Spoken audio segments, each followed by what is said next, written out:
teman-teman semua, perkenalkan nama saya Nauda Hayati.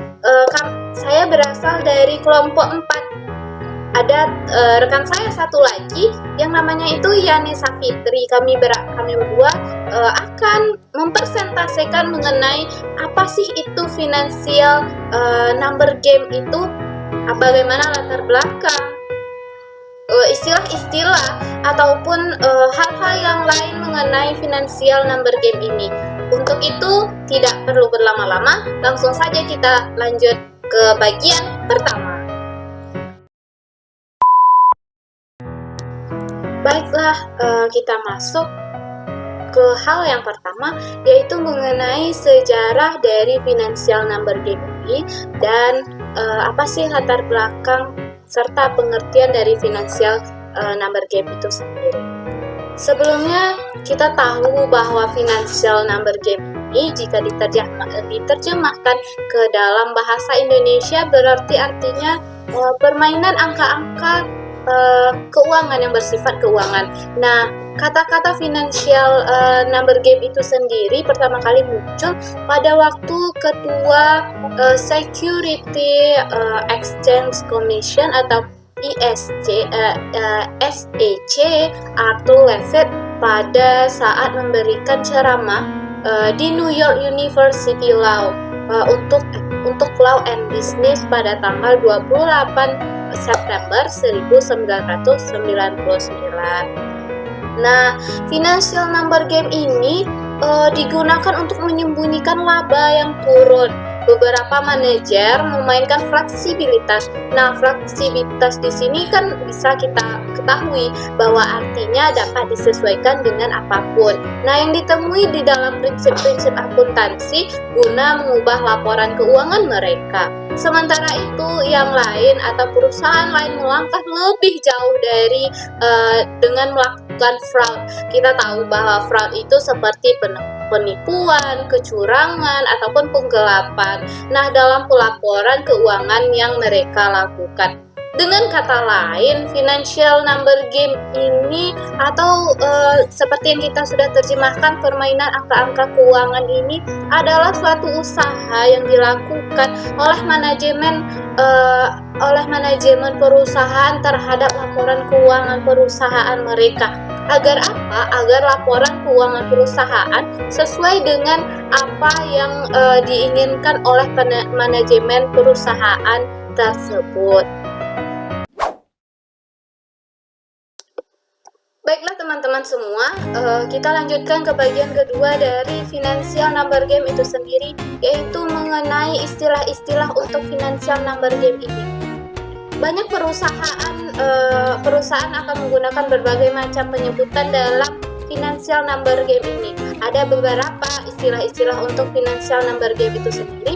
Yang pertama namanya yaitu aggressive accounting. Apa sih itu aggressive accounting? Yaitu di mana pemilihan dan penerapan prinsip akuntansi yang bertujuan agar laba dalam berjalan lebih tinggi atau higher current earning, terlepas dari apakah praktik tersebut sesuai dengan prinsip akuntansi yang berlaku umum ataupun tidak.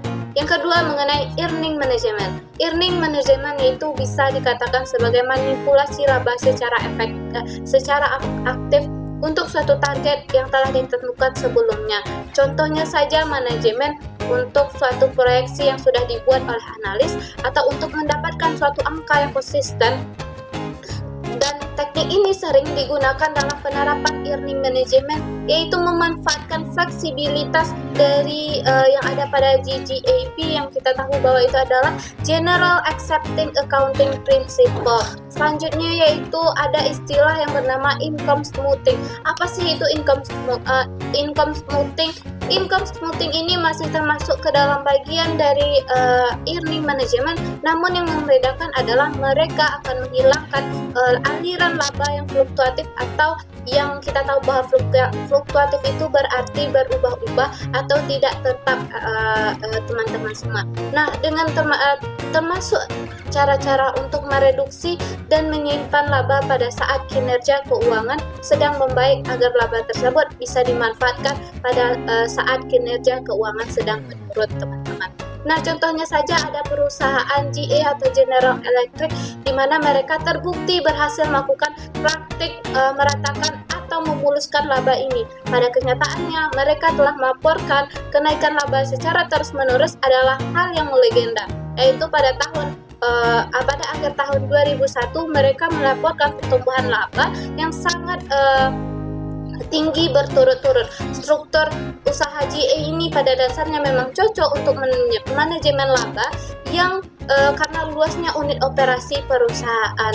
Nah, suatu kerugian dari perusahaan akan dapat tertutupi dari unit yang memiliki laba yang lebih, teman-teman. Yang selanjutnya yaitu ada namanya istilah fraudulent financial reporting. Apa sih itu? Yaitu di mana perilaku yang disengaja atau ceroboh yang baik dengan tindakan atau penghapusan yang menghasilkan laporan keuangan yang menyesatkan atau bias. Nah, praktek fraudulent financial ini biasanya meliputi 3 hal. Yang pertama, manipulasi, falsifikasi, alterasi atas catatan keuangan akuntansi. Yang kedua yaitu salah penyajian atau misrepresentation. Yang ketiga yaitu ada salah penerapan atau misapplication. Nah, kita juga tahu bahwa fraudulent financial ini juga dapat disebut sebagai kolusi antara manajemen dengan auditor independen. Kita dapat mencontohkan pada perusahaan Enron adalah jelas bahwa beberapa, walaupun tidak semua dari SPE ini didirikan dengan tujuan untuk menyembunyikan informasi dari para pemakai laporan keuangan. Dengan melakukan hal itu, Enron telah melakukan penyimpangan untuk semangat standar akuntansi yang ada.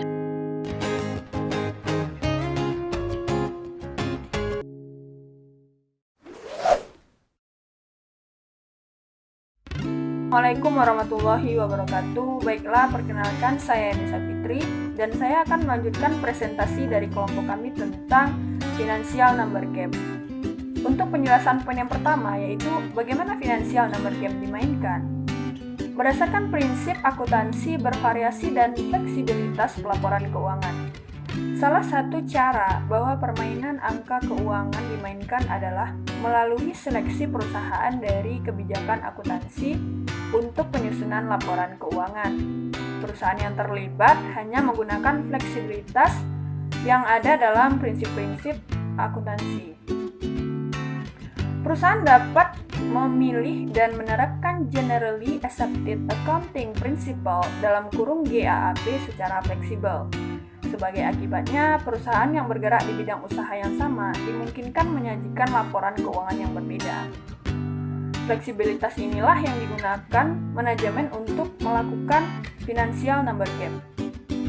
Beberapa contoh metode akuntansi terkait dengan penerapan yang fleksibel, diantaranya yang pertama yaitu penentuan harga biaya persediaan, kedua pengakuan pendapatan, ketiga metode penyusutan dan amortisasi, dan yang keempat yaitu metode penyisihan. Penjelasan poin yang kedua yaitu mengenai mengapa ada fleksibilitas. Untuk alasan yang valid, fleksibilitas dalam pelaporan keuangan ada. Ini akan dan harus tetap ada sepanjang situasi dan kondisi di seluruh perusahaan dan industri bervariasi. Adanya fleksibilitas dalam pemilihan dan kebijakan akuntansi, bagaimanapun tidak harus menghasilkan laporan keuangan yang menyesatkan. Perusahaan harus mempergunakannya untuk memberikan presentasi yang wajar kinerja dan posisi keuangan mereka. Penjelasan poin yang ketiga yaitu 5 jenis sulap akuntansi paling populer dari Levitt. Yang pertama yaitu Big Bet Charge. Yang melatar belakangi adalah jika perusahaan berharap untuk memiliki rangkaian kesuksesan dalam perolehan laba di masa yang akan datang, maka akan lebih baik untuk mengikuti semua piutang tak tertagih pada suatu tahun tanpa membebani periode-periode di masa yang akan datang dengan kerugian yang terus-menerus. Dan yang kedua yaitu akuntansi akuisisi yang kreatif. Tugas penting akuntansi setelah akuisisi terhadap perusahaan yang lain adalah mengalokasikan harga penjualan total ke tiap-tiap aktiva perusahaan yang diakuisisi. Dan yang ketiga yaitu Chukija Reserve. Banyak perusahaan menggunakan nasihat ini dengan tujuan untuk mendapatkan laba. Yang keempat, materialitas. Pada masa di mana perkiraan analis semakin jauh atau semakin jernih. Dan yang terakhir yaitu pengakuan pendapatan. Baik, sekian penjelasan dari saya. Jika ada kesalahan, saya mohon maaf. Wabillahi taufiq wal hidayah. Assalamualaikum warahmatullahi wabarakatuh.